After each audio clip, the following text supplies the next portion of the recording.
Hello बच्चों, मैं जितेंद्र कुमार शर्मा और मेरे साथ आप पढ़ रहे हैं कक्षा 2 की हमारी गणित की पाठ्य पुस्तक आओ गणित सीखे का 16वां अध्याय, जिसके अब तक हमने 4 भागों को पूरा कर लिया है। और आज हम आओ सजाएं नामक पाठ का 5वां भाग शुरू करने वाले हैं, जहां हमने अब तक के भागों में ये समझ बना ली थी कि पैटर्न होता क्या है, पैटर्न का उपयोग करके कैसे हम सजावट का कार्य करते हैं, पैटर्न के अलग अलग प्रकारों के बारे में हमने जान लिया था। जैसे हमने देखा था कि पैटर्न आकृतियों से बनाए गए हैं, पैटर्न अंकों की सहायता से भी बनाए जा रहे हैं और पैटर्न बनाने के लिए हम वस्तुओं का उपयोग भी कर रहे हैं। आज की क्लास में हम कुछ एक्टिविटी करेंगे और हमारी समझ को मजबूत करेंगे। तो चलिए चलते हैं एक खेल के मैदान में और देखते हैं क्या वहाँ भी हम पैटर्न बना सकते हैं। तो चलिए शुरू करते हैं। पैटर्न का खेल, बच्चों की कूद। देखिए यहाँ पे क्या है, आज बच्चे विद्यालय के मैदान में कूद लगाने वाले हैं। हर बच्चे की कूद अलग अलग है। कोई बच्चा 2 खाने की, कोई 4 खाने की, कोई 5 व कोई 10 खाने की कूद करता है। भाई सबकी कैपेसिटी अलग अलग है ना, कोई 2 खाने कूद सकता है, कोई 5 खाने, कोई 10 खाने, कोई 3 खाने। तो हमें क्या करना है, जैसा हमें इंस्ट्रक्शन दिया जाएगा, जैसा हमें बताया जाएगा, हम उतने अंक कूदते जाएंगे और देखेंगे एक नया प्रकार का पैटर्न। चलिए शुरू करते हैं। सबसे पहले आ रहे हैं भाई 2 खानों की कूद वाले बच्चे। 18 पे बच्चा है, ठीक है, 2 खाने कूदेगा। 19, 20, कहाँ पहुंचा, 20 पे। 20 से फिर से 2 खाने, 21 पे नहीं, 22, वेरी गुड। 22 से फिर से 2 खाने, 23 पे नहीं, 24, 24 से 25 पे 26, वेरी गुड। तो हम कहाँ पहुँचे, 26। 26 के बाद में ना 27, हम सीधा पहुँचेंगे 28 पे। तो सरल शब्दों में हम ये समझ पा रहे हैं कि जो ये पैटर्न बना है वो कैसा बना है। यहाँ पर हम कह सकते हैं कि अगला अंक लेने के लिए हमने 2 खाने की कूद लगाई है। चलो अगले बच्चों से मिलते हैं जो करने वाले हैं 3 खानों की कूद, यानी 24 से 25, 26, 27, 27 से 28, 29, 30, 30 के बाद में 31, 32, 33। बहुत बढ़िया। तो हम क्या समझ पा रहे हैं कि ये जो पैटर्न हमने बनाया है ये कुछ ऐसा है कि प्रत्येक अंक को प्राप्त करने के लिए हमें ऐड करने पड़ रहे हैं 3 अंक। 24 में हमने 3 जोड़े, कितना हुआ, 25, 26, 27। 27 में हमने फिर से 3 जोड़े, 28, 29, 30।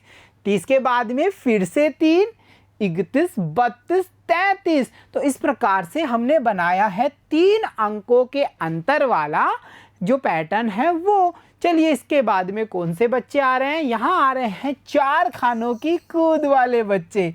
32 से 33, 34, 35, 36, 36 से 37, 38, 39, 40। देखा आपने कैसे हमने ये पता किया कि जो 4-4 अंक का अंतर है उससे हम कैसे पैटर्न बना सकते हैं। 32, 36, 40। तो इस प्रकार से हम ये समझ पा रहे हैं कि जो अंकों के पैटर्न बनाए जाएंगे उनमें कहीं ना कहीं संबंध होता है। चाहे हम ये कहें 1 अंक का अंतर हो दोनों नंबर्स में, चाहे 2 अंक का हो, 3 अंक का हो, 4 अंक का हो या उससे ज़्यादा अंक का हो, वो पैटर्न पर निर्भर करते हैं कि हमने कितने अंक के अंतर वाला पैटर्न बनाया है। 4 खानों के बाद में हम देखते हैं 5 खानों की कूद वाले बच्चे। अरे भाई 40, 41, 42, 43, 44, 45, सीधा 45 पे। 45 से 46, 47, 48, 49, 50, यानी सीधा कहाँ, 48 पे नहीं, 49 पे नहीं, सीधा 50 पे। तो हमने देखा यहाँ पे जो कूद लगाई गई है, या हम ये कहें कि यहाँ पर जो पैटर्न बनाया गया है उसमें 5-5 अंकों का अंतर हमें दिखाई दे रहा है। दिए गए अंक में 5 अंक जोड़ करके अगला अंक प्राप्त किया गया है। 40 में 5 जोड़े 45, 45 में फिर से 5 जोड़े 50। तो ये वाला जो पैटर्न है वो 5-5 अंकों के अंतर वाला पैटर्न है। चलिए अगले अंक पे देखते हैं। यहाँ है 10 खानों की कूद। अरे सीधा ही 10 खाने, तो हम हैं 48 पे, यानी हम कह सकते हैं हम जंप लगाएंगे 1 बंडल जितनी।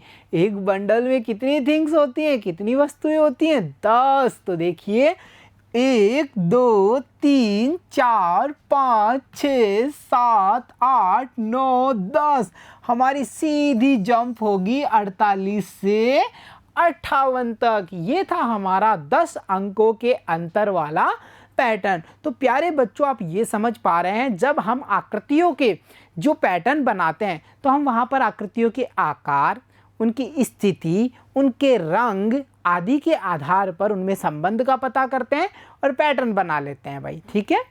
उसके बाद में हमने चर्चा की वस्तुओं वाली, जिसमें हमने एक जैसी वस्तुओं को क्रम में रखा और पैटर्न बना लिया।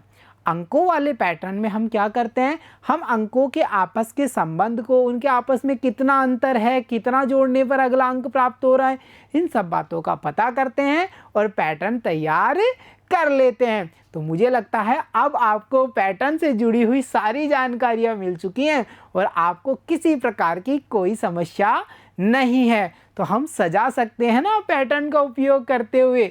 तो प्यारे बच्चों, ऐसे ही जुड़े रहिए हमसे और सीखते रहिए। मिलता हूँ आपसे अगली कक्षा में, तब तक के लिए धन्यवाद बच्चों।